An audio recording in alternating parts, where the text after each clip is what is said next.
I'm Adrian, mechanic at Venom Motorsports. You already know. Another video. This video is about A.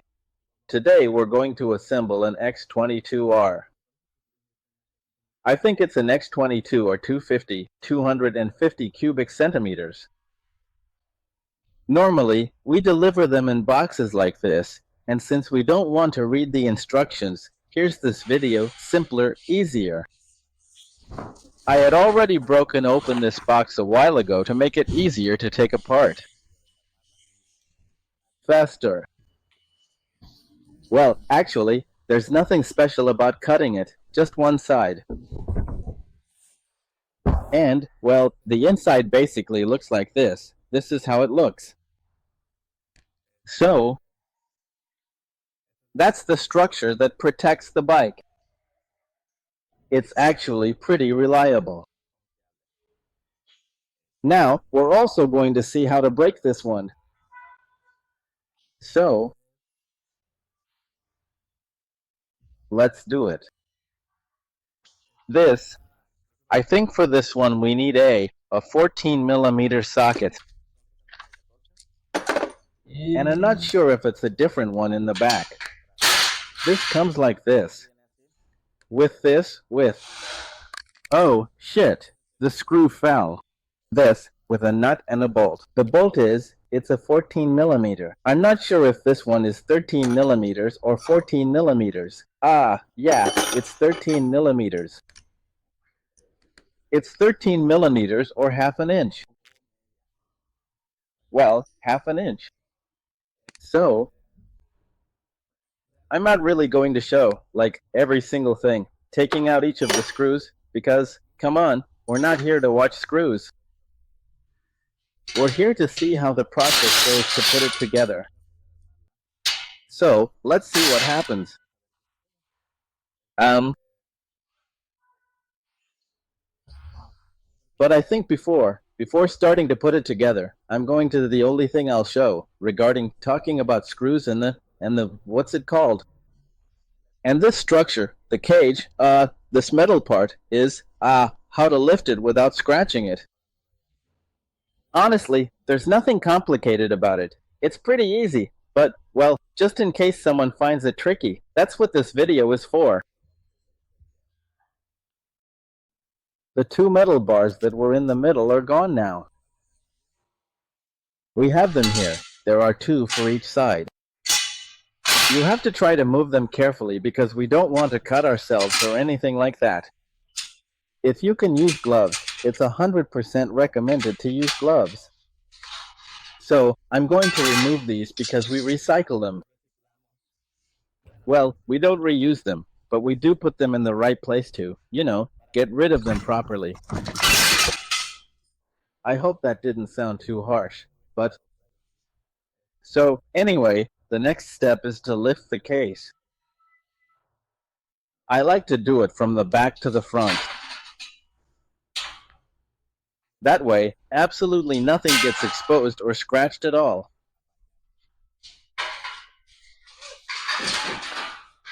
Done. And now the bike is free. Free now.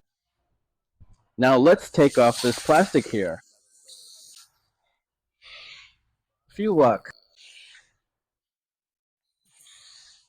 I really like the colors this one comes in.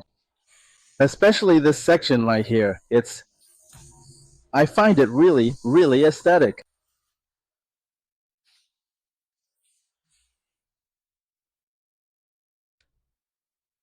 Let's put it like this. 5.1.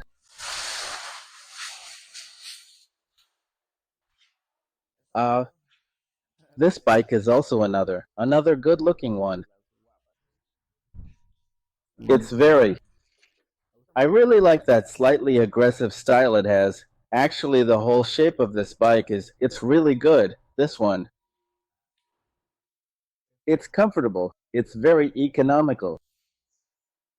I think the design is pretty good. The exhaust too. It comes with carbon fiber details. The sound of this one is pretty good, huh? I like it. Maybe in the video you can't hear it as well as possible, but Or maybe it's because our microphones don't pick up the sound that well, but it also comes with inverted forks. This system is good. It has dual calipers. Um, these are good. I think for a low displacement bike, it's really impressive. What else? What else? What else? What else? Well, basically, this is how they look when they come out of the box. And over there in that box, I think that's where the mirrors are. Our battery is back there as well, also well secured with its own metal base and everything. And, well, basically ready to assemble. Um, alright, so let's see what the next step is. Oh, yeah. We need to remove this bar here. This one, because we don't want any accidents, since this can be a bit dangerous, because well, it's sharp and we don't want any cuts or anything like that. Ah, to remove this we need a 22mm socket and that's it. Here we have the 22. 22. This socket is going to be famous. I think I always use it. That one and the 14. So we just take this off and then put it back on again. We need to make sure to put the washer back on. Well, the washer. And all good. Since we're in the area, I think it's a good idea to try to work on the clips on this so we don't have to move around so much to take advantage of the fact that we're already here. I think these are already loose. They're not really tightened. I like to. No, actually, this one is a bit tight. I'm going to loosen it. For that, we need a number 6 Allen key. We're going to loosen it from there, from that part.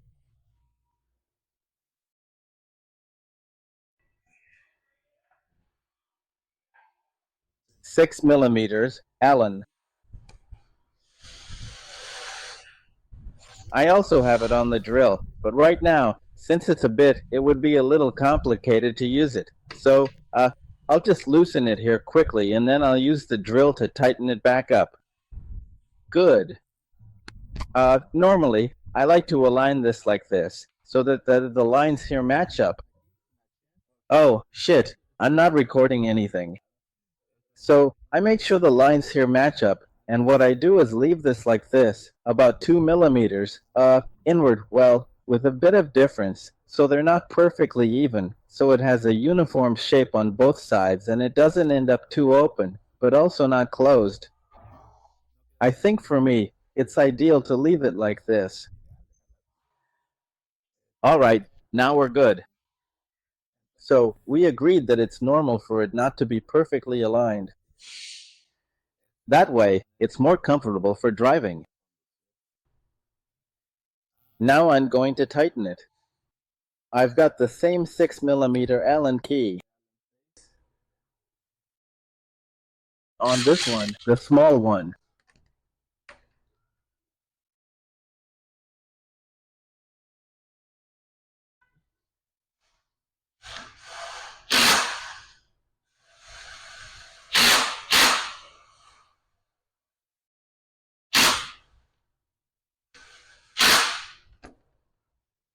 Okay.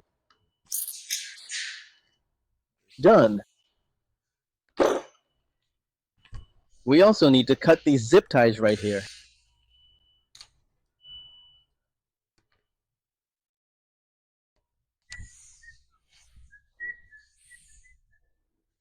And now it's the other side's turn. But I think I'll do the other side really quickly because, well, what we don't want is to waste time. We want to get this done fast. Okay.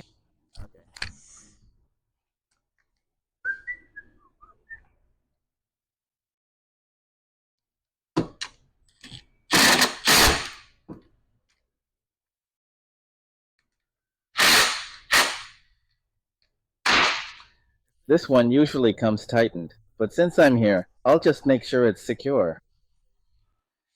And this is how it looks. This is how it looks once it's assembled. It looks good, really good. It looks very sporty, very comfortable. And I like the details it has, like for example, the brake fluid reservoir. It also has that chrome detail. The dashboard, well, we're going to do something a little illegal, but it's nice. Once it's on, once it's started, it looks good. It looks good. It looks good. And well, yeah, it does look good. I think now it's time to put on the mirrors. So, let's grab our box from here. This right here. But I don't know where I left the pliers.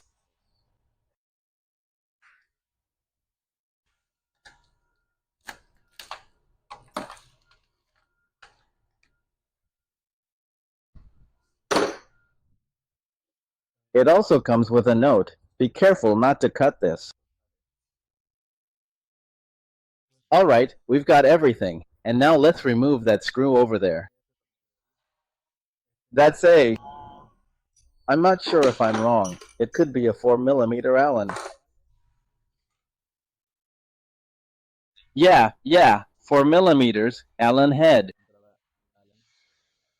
So this one has two, one on this side and the other on the other side. I don't know if we're going to use this one later. I don't think so. Honestly, I don't think so. Okay, now we have this. I think it's the left side mirror, and we're going to put on the right side one. This. Yeah, on the back side, this mirror has a mark. I don't know if you can see it, but right here where my finger is, there are four right. So if we stand in front of the bike, it's going to be on the left side. But if we get on the bike as if we're riding it, then that's the normal right side. So here we're going to put this on the right side.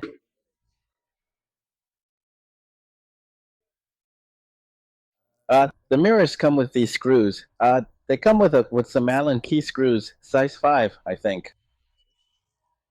Some washers, the washers in these are the pieces of rubber. They're the plastic pieces so that with the vibration the mirrors don't get loose, and also so they don't make weird noises.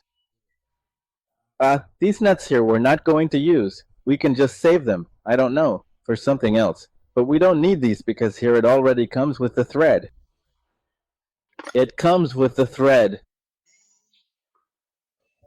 And okay, we take the our right mirror. We're going to put that one here, right? This one, actually, it doesn't really matter the what's it called? The side of that because, well, the holes match up on both sides, so it doesn't matter.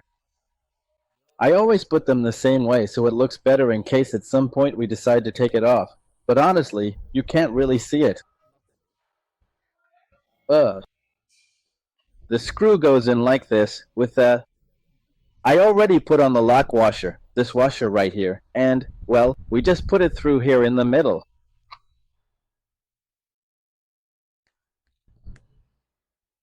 Alright, this is our number 5 Allen key, and we're going to use it here.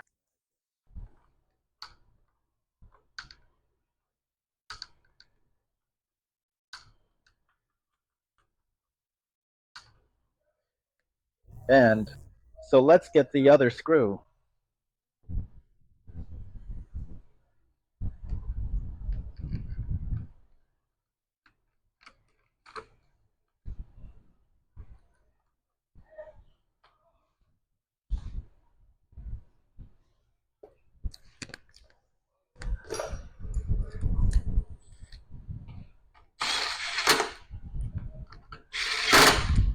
Done.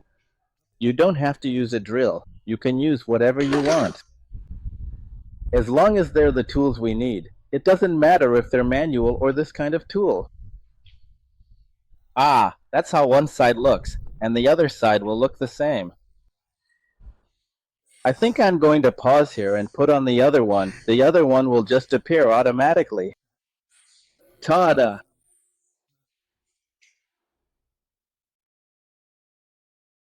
And done. I think next up are the signal lights, the turn signals. This one's easy too. It seems to me that we have normal audio back. So, basically, this step we're going to have to do a little bit blind, because I don't think I can get a good angle to show it. But hopefully, here I can show enough that we need, which is essential. I don't think so, but here we have the cable, which is the signal light cable, which is this one here. And it has like a nut, which doesn't allow the nut that holds this, which goes right here in this part. I'm going to zoom in. Right here in this part, it goes. So, since this has a pressure nut inside, well, not a nut, it's a washer, a pressure washer, it applies pressure. Actually, we don't even need any tools. It's enough to just hold it with our own hand. I think it seems to me that the nut for this should be something like a 17 or 3/4. I'm not sure which of those two sizes, but it's a bit tricky to use it in any way. The effect is the same, the result. Maybe it could be more secure with a wrench, but either way, doing it by hand, if you do it tight enough, well, nothing bad is going to happen. Okay. Make sure it's nice and level and then it won't come off. And then you just do the same thing on the other side. On the other side with the other one, but, well, I'll put that on right now. You know, we're not going to get bored. Now let's free that baby from there, our battery. This battery is 12 volts, 9 amps, and it's nanogel. This one's good. I like these batteries. I prefer these a bit more than the classic acid ones. I'm going to leave that here while I take it out. Okay, so now we're going to take out the key and remove the set. We're going to take off the seat. I think we have to hold this here and then pull it up from the top and it comes out. We take this off because we need to remove that screw you see there, but from the other side, because that's where our battery goes. Yeah, from this side.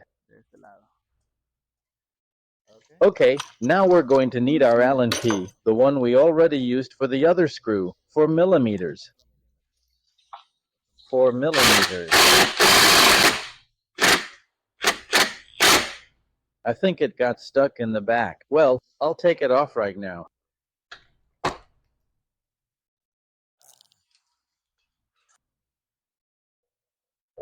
I'm going to take off this one on top. Now I'm going to take off the one on the bottom. And done.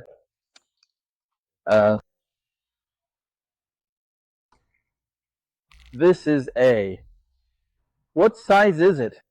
Well, this is just a regular Phillips screw. We'll take that one out too. And next is the one on the bottom, but I'll take it out in a second. Oh, I almost forgot. There's another screw here on this side, and we're going to remove that one too. Here. Nice. Now the one on the bottom is next.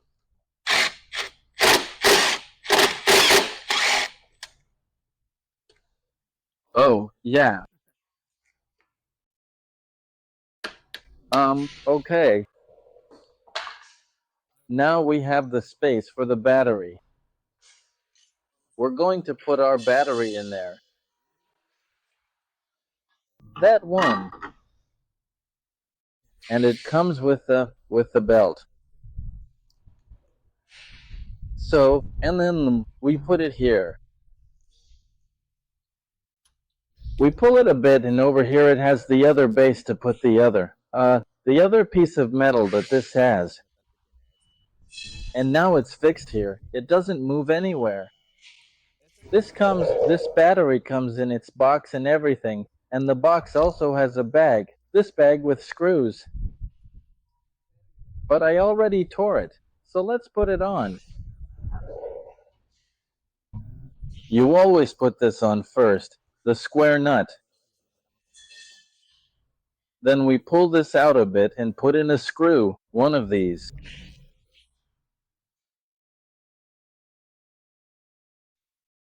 Alright, so this is also a regular Phillips. It's a crosshead screw. Right? Crosshead? Yeah, crosshead.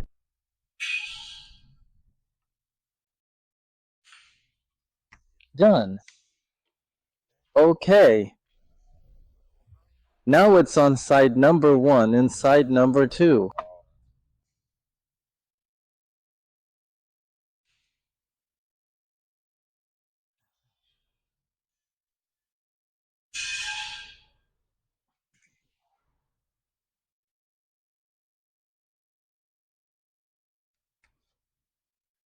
Remember to always try to put the negative on first.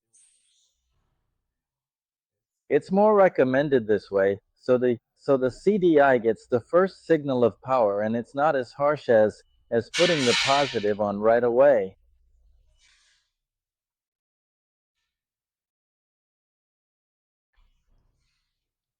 Done.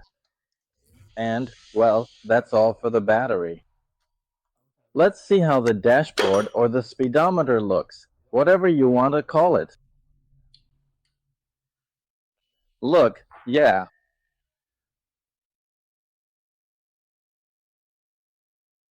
Let's see if everything works. Right turn signal.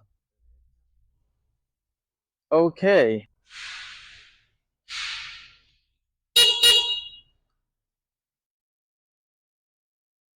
Very good. Everything looks under control. So, when we start it up, the headlights will also turn on, but it also has the side lights. I paused the video for a bit to put in some gas. Here's our gas. This is to show you how it works once it has gas. Hey. I think it's because of the choke. Whenever we're about to start it, when the bike is cold, we have to make sure the carburetor has the choke on. But I think it's already set. So that was what was wrong. That's why we were having trouble just now. But this is how it looks. High beams, low beams.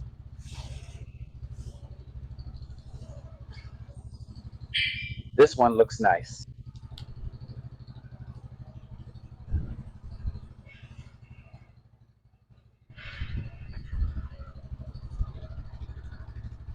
And in the back, here we still have it uncovered because we wanted to make sure before. Well, I wanted to make sure before putting everything back together that the bike was working perfectly. This is something that, well, as a mechanic I like to do. I like to be a bit cautious, but honestly, it's rare for these to fail. So look at the back. These are the what are they called? The turn signals are signal lights, and well, I'm going to finish it up now. Basically, those are all the steps you need to take. Now we're going to see how to take it out of the cage, that metal thing. That thing, that's a word from neckage.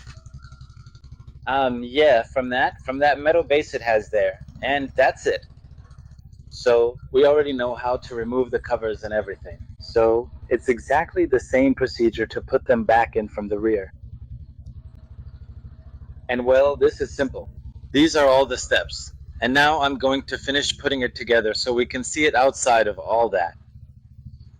Okay. I'm going to leave the camera here. I feel like this is a good angle. I think it looks good. I'll leave it there.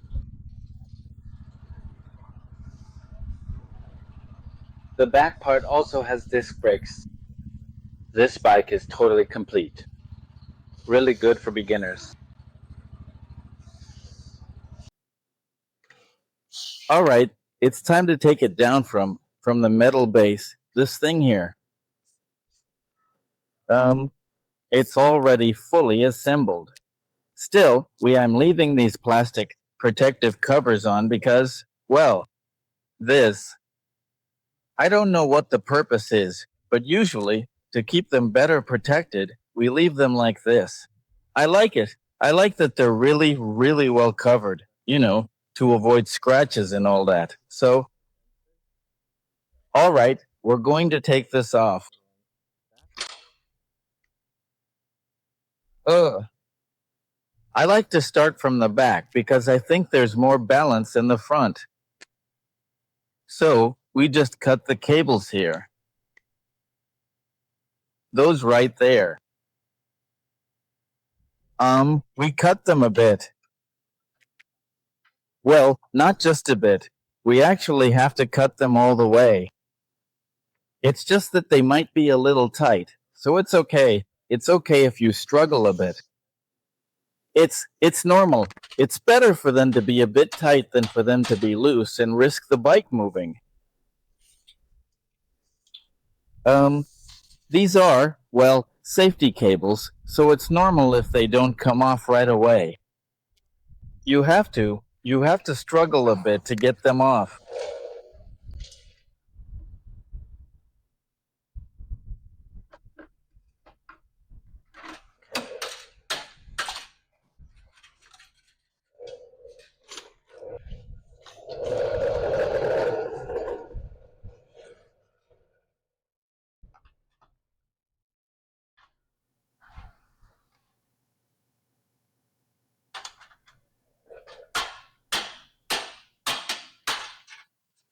There we go. And now, yes. I think now that this frame is out, maybe we can lower it a bit for safety, since if it tilts, well, we could use that as an emergency, but I don't think we'll need it. Here I almost always put my hand around this part, holding it to keep the balance. But if you can do this with two people, it would be much better, much safer. Since I'm already used to doing a lot of these, well, no, I've already got the practice, but it's good to do this with someone else. The last thing we want is injuries, so yeah, better with a partner. So now I'm going to move this a bit, like this. I'm going to set it at another angle. I think that should be decent there. Good. I'll move it like this. Okay. Supposedly, it shouldn't fall there.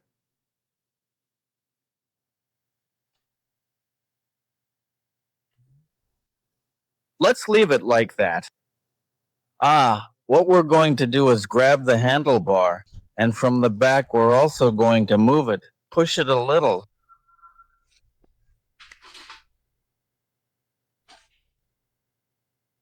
And carefully make sure we're good, because this can be dangerous. We don't want any fractures or anything like that. Boom! We're free. Let's move this quickly. And let's move this one back. Ignore all the nuts on the floor. And, well, this is how it finally looks outside of the metal base. I'm going to turn it on a bit so it looks better.